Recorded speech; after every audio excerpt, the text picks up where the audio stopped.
Welcome. This is our episode of the Women's Ignite Network for the month of February. And we're so happy to have with us today Officer Michelle Rogers, who is graduate of, obviously, the Police Academy with her associate degree working on her bachelor's. She is a police officer in Central Florida. And so the next voice that you hear will be telling you more about how important it is to have structure for your children. Okay, stay tuned. Okay, well, welcome, Officer Michelle. We are so happy to have you here for our Women's Ignite Network. And we just want to hear from you. I want to see what kind of tips you can give to our women and their children today. Well, thank you for having me. Thank you, Pastor Linda. I've been around you for a long time, and you're someone that is of great importance in my life. You're in the community, you're always helping people, and it's something that I've always on board with you. And to be here today to talk to different women across Central Florida, Florida itself, whoever this reaches, it's an honor. So thank you for having me and share my little bit of wisdom that I have based on the little bit of experience I've already encountered with life. In addition to, you mentioned earlier that I'm a police officer in Central Florida, but my first job is being a parent. And that's the thing that takes the most time. Wow. And so how many children? So I have 3 children. I would say that I have 3 different stages in life with children. So I have a son who's about to be 21 years old. So even though I've already finished, I think you finished, but you really don't. That's a whole season. It's a whole life. A whole life. Being a parent to an adult child, and then a parent to a high schooler who's 17 years old, a young lady, a teenager. So some people can relate to having teenage children. And then I also have a child that's 7 years old. She's in elementary school and she's autistic. So she's on the spectrum. So that brings a whole nother category of different things and tips that help me every day as I prepare for life, you know, so. Oh, wow. So tell us about routines. Did you have to set routines for your children, and how'd you go about doing that? So the first thing every day that I wake up, I thank God, right? Because he's the one that gives me the strength and the ideas to manage these 3 things, you know, the 3 beautiful, not things, but human beings that he's blessed me with. Now, I'm sure everybody out there that has children, we have our frustrations and we're going on the day to day and everything's going a mile a minute and you feel like you don't get a lot done. But sometimes we have to remember to center ourselves that we need that moment with Christ alone. Every morning, whether you get up 15 minutes before you wake up the kids, it's very important for you to have in your routine as a parent to pray. You get up in the morning and you pray, okay, God, here I am. I'm going to get ready with my day with my children, and I need a moment for you to give me peace and clarity, and he will guide your routine. What you need to do, you write it down right after, it'll come to you, you'll be at peace, and you'll just feel a lot better when sparking up your routine. When you do that every single day, not only will that help your spirit, but that will also help your children, because then they start seeing that you get up 15 minutes early to center yourself, they'll start sending them themselves as well. So that's key. That's number one. Okay. That also routines, why routines are important for parents, right? If you want to be a good parent, all of us want to be a good parent, even though we don't feel every day that we're the worst critics and always beating ourselves up. Right.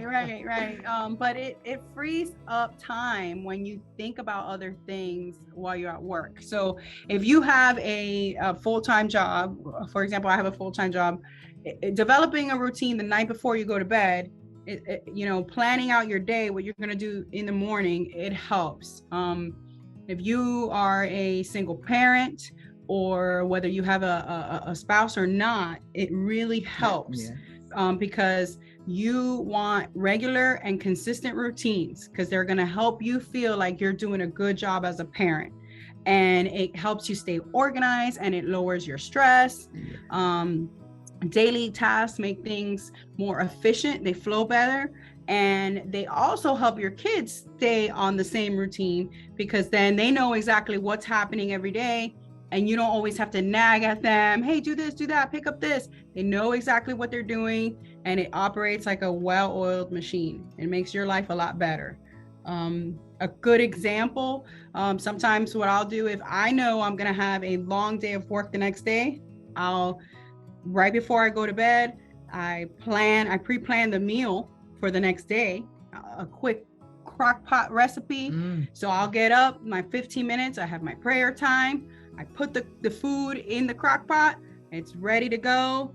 They know when they get home from school, they get up, that they're going to have dinner. Dinner's already taken care of. So that's one less thing I have to worry about when I get home from work is dinner. And then they know that, okay, dinner's done, and that they feel like, okay, mom pre-planned, and then they get in the habit of pre-planning as well. They laying out their clothes the night before for school, getting their book bags by the door, getting their folders and all the papers that they need for their teachers signed right before. So in the event we wake up late, because sometimes it happens, the alarm doesn't go off, everything is already pre-planned, and you don't have to worry about the chaos in the morning. So that is key, is also is pre-planning your routines the day before. So that also helps, and it helps the children, especially because then they incorporate that into their teenage life and then into their adult life as they move forward. That's right. They develop good habits. And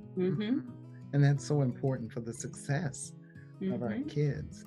And what about like the time they go to bed at night? Do you have a certain time or a time they wake up, and how do they adjust to that? So each child is different, right? We want to say that you can have the same routine for each child, and it works. But sometimes what works with one kid doesn't work with the other. So identifying the needs that your specific child needs and planning and working together with them is going to help you set that routine. For example, my 7-year-old, who is on the spectrum, she's a very visual learner. So me telling her, hey, I need you to do this, this, this, and telling her the routine, it doesn't necessarily stick for her. What helps her is having a visual chart. So together, we created a visual chart, and it says morning routine, afternoon routine. So she knows in the morning, it's something as simple as I took a picture of her brushing her teeth. I took a picture of her brushing her hair. I took a picture of her putting her clothes away. I took a picture of her putting on her uniform, like just putting on her backpack. She knows it's getting ready. So then it's labeled brushing your teeth. And then there's the picture next to it. So that way, even though she doesn't know how to read well, she sees the picture next to the words. It's doing two things. It's reinforcing the word and what she needs to do. Right next to it, there's little Velcro stickers. And then we take a little happy face. And when she's done with brushing her teeth, she goes and takes the Velcro and puts it on her little brushing her teeth. Cool. And at the end, the last step is get on the bus. So hugs and kisses. I put prayer before you get out the door. And she, Velcros everything. When she's coming in after school, she knows she has a whole nother set of routine. Have a snack, take a shower, do your homework, get your clothes ready for school for the next day. She has all those things, brush your teeth, playtime, TV time, and then story time, prayer time, and then nighttime. She goes through all those things. Whatever order she wants to do it, she can do it. It's her routine, as long as the things get done. That really works effectively when you identify that talking and telling her, go brush your teeth, it was bringing me more stress. But now she has a place where she can go, it's visual, it's in front of her, and she knows exactly what to do. So would you recommend that for other parents with autistic children? Yes. Something that works well with them? It does. Identifying what their needs are. My son, for example, he's a auditory learner. He needs to be told, and he likes to have a calendar. A visual thing doesn't work for him. He has a calendar on his phone, and we put all the little things that he has to do. He likes having it there, and he likes that it pops up and reminds him. So he likes the electronic, and he likes me to encourage him. Hey, don't forget, you have this today. So his needs are completely different from my little one. Even when he was little, he didn't like the chart thing. What he liked was a marker board, and it looked like a calendar. It had the Monday, Tuesday, Wednesday, Thursday, and then he likes to take he likes a list. He likes checks. So every day I would have different things, like chores are on Wednesdays. He had one day to cook every day when he was a teenager. So then we would put everybody's little color coordinator. I was red marker, he was a green marker, and the middle child was the blue marker. And they just check off. So whatever works for your child is unique and beautifully created. So some people are going to be visual, some people are going to be hands-on, some people need to be encouraged verbally all the time to get stuff done. Identify what your child's needs are, and then get creative about that. There's tips on Google that you can look up, how to help a routine for a visual child, how to help a routine for an auditory learning child. And then once you implement ways and little tricks you can do to help your child, you'll see them soar. They're like, oh, I like this, because it identifies with them personally. Their learning style. And it's personalized to them, and they feel special and unique and loved, that you took the time to do something for them, but also with them, because they have a part in creating that for them. And it also moves on into their adult life, because now with my almost 21-year-old, he likes that structure and that routine. He ended up going to the Navy, and it adapted with his personality, where he likes the structure of the routine, getting up early in the morning, having his things pre-planned. All of those things have it, almost like his internal clock. His internal clock is set. About that body clock, that internal body clock. Right. So those are all, it's a great foundation to have from the very beginning, because in each stage that they're going to move forward in, and you being a parent in a child life, adolescence, when they're teenagers or in their adulthood, it always carries on that initial foundation of setting up that routine every day. And it also, a regular routine helps you, because even if you have an off day, we all have those off days. It still functions the same way. So you have something less to worry about, and you feel like a good parent when that happens, because you're like, you know what? Everything may be falling apart, but the kids have order. They have their routine. Yes. God is a God of order. I do know that. That once you get things in order, you see blessings on blessings. Things just work out in a better way. Yeah. So that's good that you they're on that. Their body clock is in tune with that structure. You have less discipline issues. They develop work skills, habits, because when they start working, when they're in teenagers, whether it's something small as babysitting, they go to these places on time. They know how to implement a routine where they go as well in the workforce. Time management. They know how to, okay, I have 5 minutes to get this done. The bus is about to get here. I need to, like I mentioned before, my little one, she can do all of those things in whatever order she wants, as long as she gets them done. But she knows she has to be in bed by 8:30. So by 8 o'clock, she tries to get everything done, because she wants to have that 30 minutes of TV time. So because she doesn't want to miss her show. So it teaches them time management. That's important in the workforce. It's true. It's so true. And she gets a lot done, because she quickly and good and effectively does her things that she needs to get done, and she still has time for herself, and that's so important to her, to have her little playtime. So look at that. Look at that.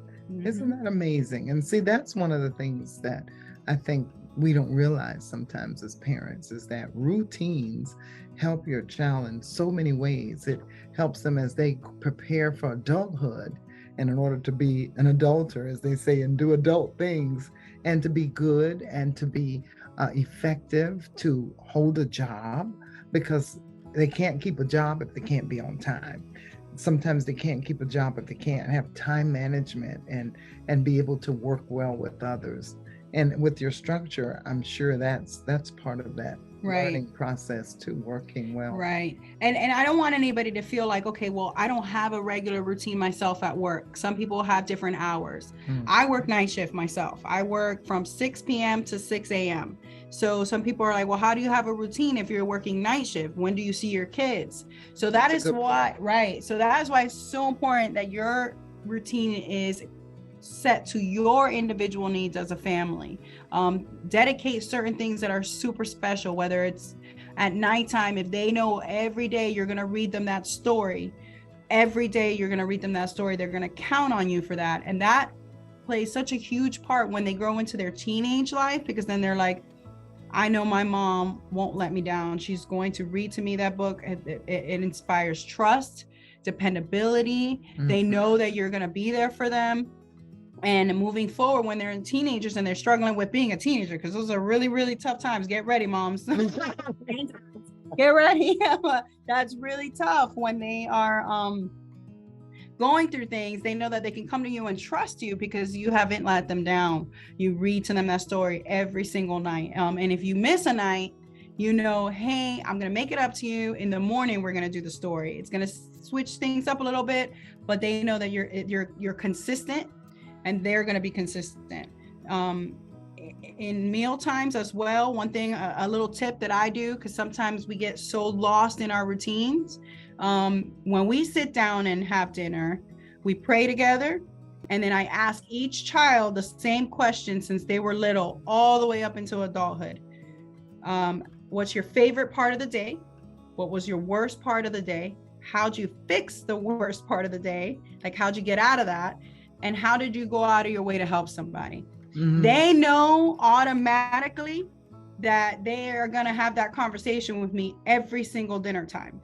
So it's so set in there, ingrained in them, that when they come to the table, they're excited to tell me, you know what I did to help somebody today? Or, you know, what the worst part of my day was, but you know what? I got out of that because I was able to talk to somebody about it.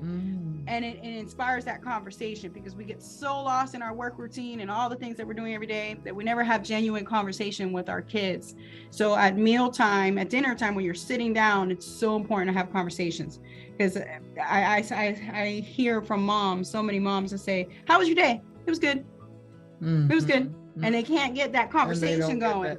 The details of that day. So that's important also, and it instills in your kids the value of conversation, that they're important. And if that's in your routine, having that conversation, it's gonna help you in the long run as well when talking to them, and it helps them get knowing that they're responsible people, that they you know that they're gonna have their feelings they're responsible for, how they behave outside when you're not around, you know, how they had a bad day, how they had a good day, how they dealt with it, you know, and how they help people. You want them, when you're not around, them to continue had a routine at school, right, and behave well. So that's another thing. It helps them be responsible. Helping, also setting the dinner table. They know, oh, it's dinner time. They got to come down, set the table, clean the dishes after dinner. We do it together as a family.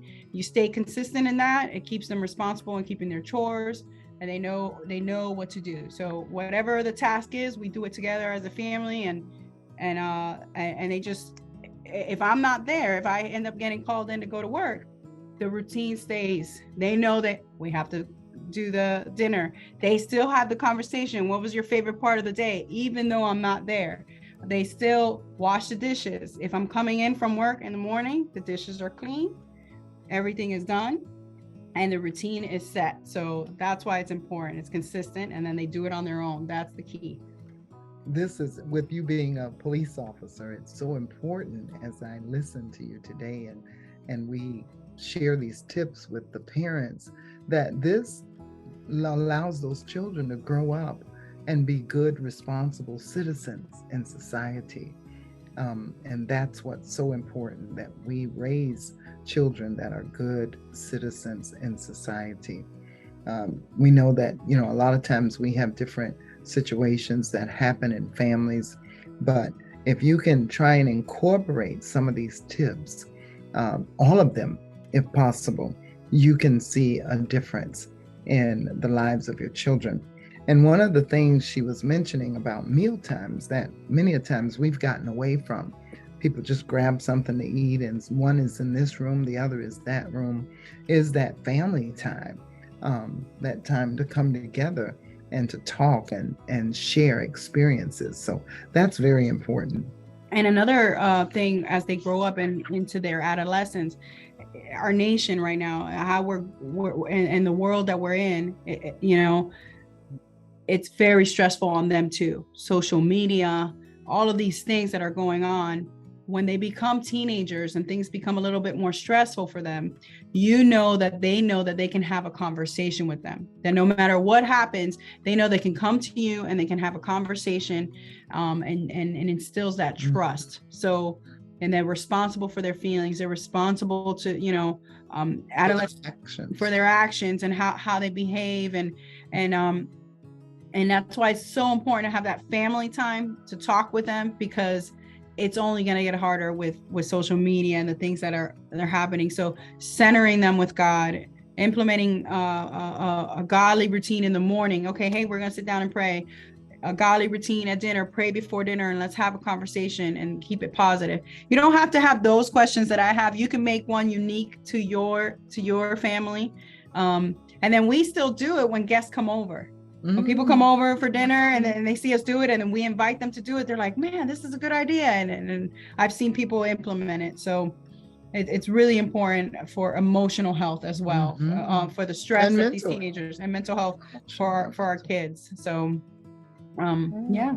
Officer Rogers, I tell you, you have really shared some good tips with us today. And I just hope that those listening or watching this podcast will implement them and see a change and positive reactions in your family and in your children. Yeah. Great. Yeah. I mean, it's so important in other areas too, like playtime and sleep time.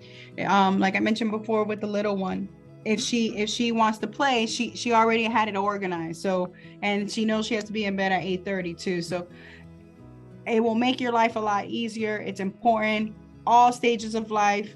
If you have that foundation from the very beginning, establishing a routine. So it's really effective. And if anybody has any extra questions on how to do any of these things, they can reach out to me by email. I can give that to Pastor Linda, and then you can send your questions my way, and then I'm happy to answer them and help. Oh, that's wonderful. Thank you. Thank you so much. Well, I hope you all have enjoyed Officer Rogers as much as I have, because she's brought some really interesting things, especially for the autistic children that have different learning styles. And I hope you can take something away from here today that will really be a blessing to you. We so thank you for joining us for this podcast, and we hope that you'll be back next month for our next podcast for Women's Ignite Network. Thank you so much.